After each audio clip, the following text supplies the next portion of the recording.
정말 큰일입니다. 여러분, 현재 리플 가격만 바라보며 한숨만 쉬고 계실 때가 아닙니다. 오히려 축하드린다는 말씀을 먼저 드리고 싶습니다. 지금 시장에서는 일반 투자자들이 눈물을 흘리며 던진 물량을 누군가가 엄청나게 쓸어 담고 있거든요. 차트만 보면 답답하시죠? 고점 대비 반토막이 났고 시가총액도 엄청나게 줄었습니다. 숫자로만 보면 이미 끝난 자산처럼 보일 겁니다. 실제로 최근 데이터만 보더라도 개인 투자자들이 일주일 만에 무려 19억 달러가 넘는 손절 물량을 쏟아냈습니다. 이는 2022년 이후 최대 규모의 공포 매도입니다. 그런데 여기서 소름 돋는 지점이 있습니다. 1000만 개에서 10억 개 사이를 보유한 진정한 거물급 고래들은 이 폭락장 속에서 오히려 41억 개가 넘는 리플을 추가로 매집했습니다. 이들이 전체 유통량의 32%를 장악하고 있다는 거죠. 가격이 하락하는 동안 이 큰 손들은 단 한 번도 매도로 전환하지 않았습니다. 일반 투자자들이 공포에 질려 던진 물량을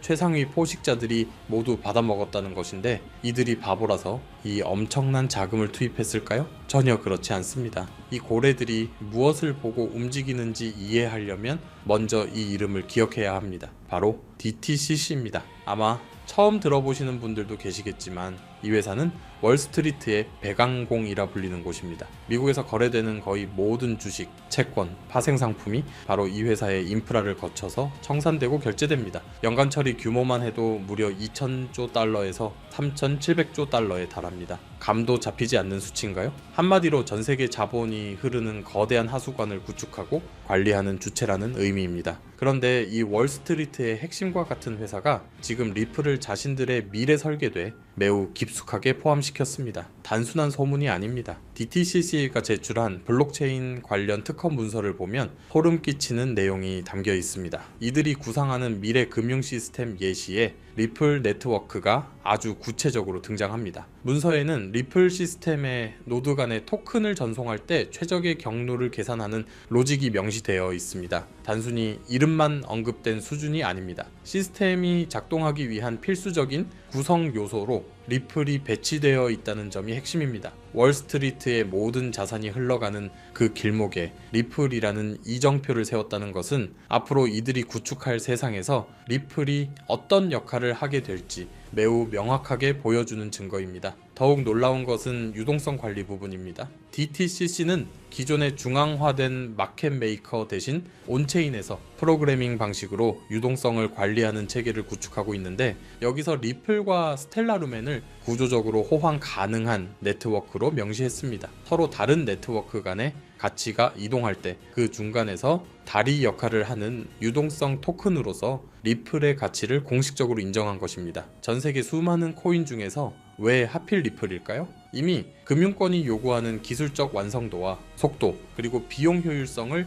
리플이 완벽하게 충족하고 있다는 것을 그들 역시 알고 있는 거죠. 그렇다면 리플이 모든 것을 차지하는 것인가요? 그것은 아닙니다. 여기서 블랙록의 레리 핑크가 주도하는 캔톤 네트워크라는 것이 등장합니다. 골드만삭스, 시타델과 같은 금융 거물들이 총집결하여 만든 이 네트워크는 2026년 상반기에 미국 국채를 토큰화하여 실제로 운영하겠다고 발표한 상태입니다. 이것은 기관들이 가장 민감하게 여기는 프라이버시를 보호하면서 자산을 디지털로 관리하는 금고와 같은 역할을 합니다. 여기서 중요한 것은 이 거대한 시스템이 이미 실제로 가동되기 시작했다는 사실입니다. 이 부분에서 오해하시면 안 됩니다. 캔톤이 국채를 다루기 때문에 리플은 필요 없는 것이 아니냐고 물으실 수 있는데 역할이 완전히 다릅니다. 캔톤은 자산을 안전하게 보관하고 기록하는 디지털 금고입니다. 반면 리플은 그 금고 안에 있는 가치를 국경을 넘어 다른 곳으로 운송하는 현금 수송 차량입니다. 금고가 아무리 훌륭해도 수송 차량이 없다면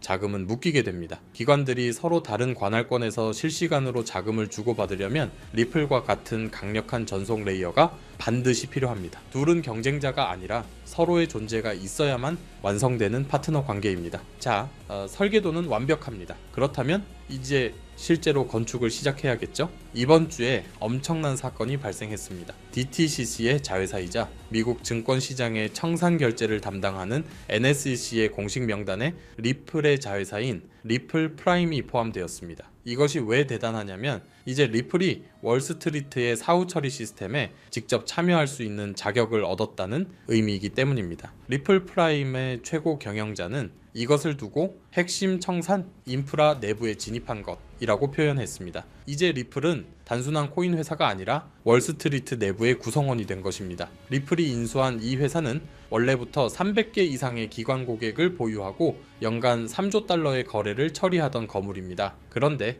리플은 이 회사를 인수하면서 매우 대담한 계획을 발표했습니다. 이들이 처리하는 모든 사후관리 활동을 리플 레저로 이전하겠다고 말이죠. 3조 달러라는 막대한 유동성이 리플 네트워크 위로 올라온다는 의미입니다. 설계대만 존재하던 가능성이 이제 실제 금융 시스템의 데이터로 구체화되기 시작한 것입니다. 전 세계 금융 시스템이 디지털로 전환될수록 리플의 가치는 기하급수적으로 상승할 수밖에 없습니다. 수많은 국가의 화폐와 다양한 자산들이 서로 얽힐 때 그 중심에서 균형을 잡아줄 중립적인 자산이 반드시 필요하기 때문입니다. 리플은 이미 규제 명확성을 확보했으며 기관들이 즉시 활용할 수 있는 유일한 솔루션입니다. 전 세계의 자금이 디지털 통로를 통과할 때마다 리플이라는 수수료를 지불해야 하는 시대가 도래하고 있다는 것입니다. 리플의 기술 책임자인 데이비드 슈워츠 역시 이번 소식에 대해 매우 중요하다고 간결하면서도 핵심적인 발언을 했습니다. 흥미로운 점은 이번 NSC 등록이 인수 이후에 급하게 이루어진 것이 아니라